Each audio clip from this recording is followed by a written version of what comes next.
This video series is sponsored by my light novel series 2112. Click on the link in the description to order your copy today. Let me get this straight. Mobile Suit Gundam was the last shot of Sunrise creating a TV anime, right? Yepers. But it was a failure on all fronts as well, right? Not all of them. Elaborate, please. Although the primary audience, which was children, did not feel for Gundam the same way they felt for any other super robot anime that was airing at the time, there were other audience demographics that aided in helping Gundam create a legacy that Tomino and the rest of the crew that worked on the first Gundam series built upon. And who were they exactly? Teenagers and women. The first part, I understand. Oh, really? Oh, yeah. I mean, really think about it. The first generation of fans of giant robot anime started with Mazinger, right? A lot of them may have remained fans of giant robots after Mazinger ended his run and consider Gundam as a sort of breath of fresh air after seeing the tropes of giant robot anime play out on their TV screens one too many times. It's the women part that you may have to clarify for me. Maybe after we cover the story. For now, let's continue. The anime sunk in the ratings around its midpoint, but picked up near its end because it was a hit with the groups I mentioned before. Based on how you described it, Gundam was a success in ways that the economics of creating giant robot anime at the time failed to register. Can't argue with that. As a matter of fact, Masao Izuka, who was part of the Sunrise Planet department at the time of Gundam's creation, once stated in a documentary called Making Gundam the Inside Story. サンライズもこのまんまでいったら一年こっきりで作品終わっちゃうんですよ。そうすると次の企画がよほどのことのがない限りまた下請け業に戻らなきゃなんない。で、せめて Wow, you weren't kidding when you said that Gundam was a Hail Mary for the studio. Yes, it did.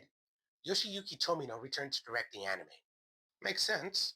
Not just because he was the creator of the anime, but also he had some experience directing the preceding underperforming anime that led to Gundam. Great. Now we've caught up. Does that mean we're finally going to talk about Gundam? Yes. More specifically, the people who had a hand in creating it. Sweet. Let's go for it.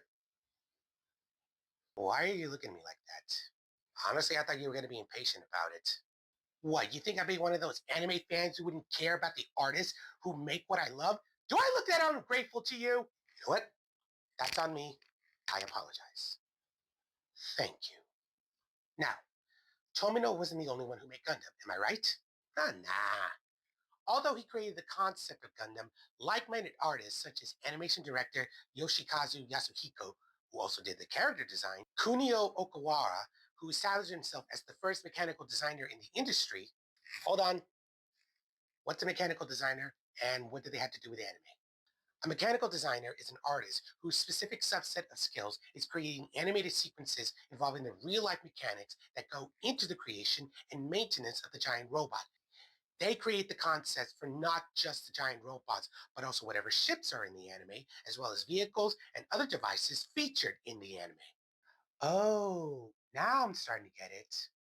Just what do they do exactly?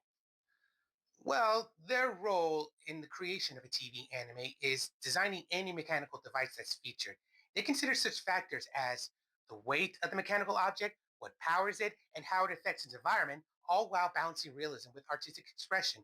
When you see scenes that feature the interior of the giant robot that visually explain how they work, most likely that's the mechanical designer who animates such scenes. Kunio Okawara first started his profession due to the fact that what set Gundam apart is how it goes into detail of how the Gundam needed constant maintenance due to the situation the main characters were in. His contributions to Gundam is what emphasized such a fact. Before that, giant robots were always in a prime condition to fight the monster of the week.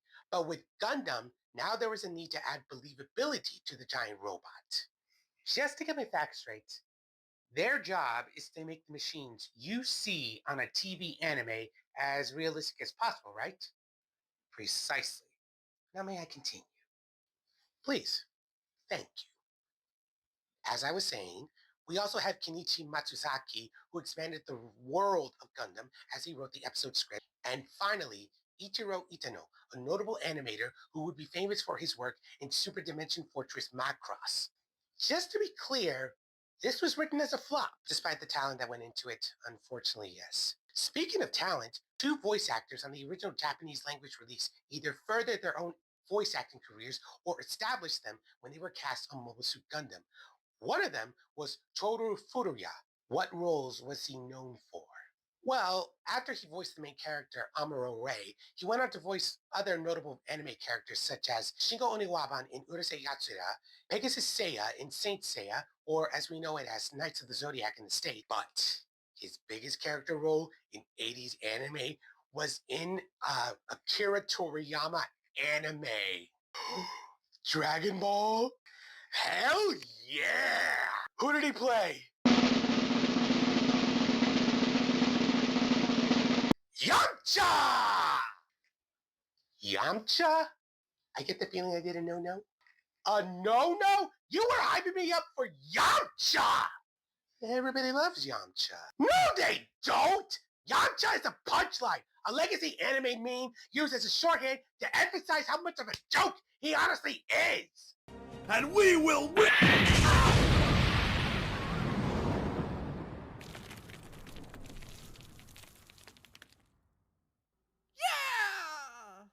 Don't you think you're being a little harsh? He had Bulma for a girlfriend only to lose her later because he wouldn't stop being a playboy. Like I said, a joke. I've been stabbed and blown up too, and dumped by the only girlfriend I ever had. Same, but you know the difference? When mine left, she took all my money. When yours left, she took all her money. Gonna need a sensu for that one. No wonder she had enough with Vegeta. That's gonna get us a lot of haters we can't afford to have. All right, we're getting off topic. Who's the other voice actor that got their start as one in Mobile Suit Gundam? Shuichi Ikeda, who voiced the iconic antagonist of the anime, Char Aznable. He's also voiced Shanks in One Piece, Kite in the 2011 adaptation of Hunter x Hunter, and Masayoshi Shido in Persona 5. Now that's what I call a voice acting career. No lies detected. With all the players assembled, Gundam was underway to become an anime. Despite the underwhelming support from the parent company, the artists that worked together to create Gundam were still determined to put their best foot forward. Still kind of sad how it originally ended up. Let's not get ahead of ourselves. There's still the story to cover.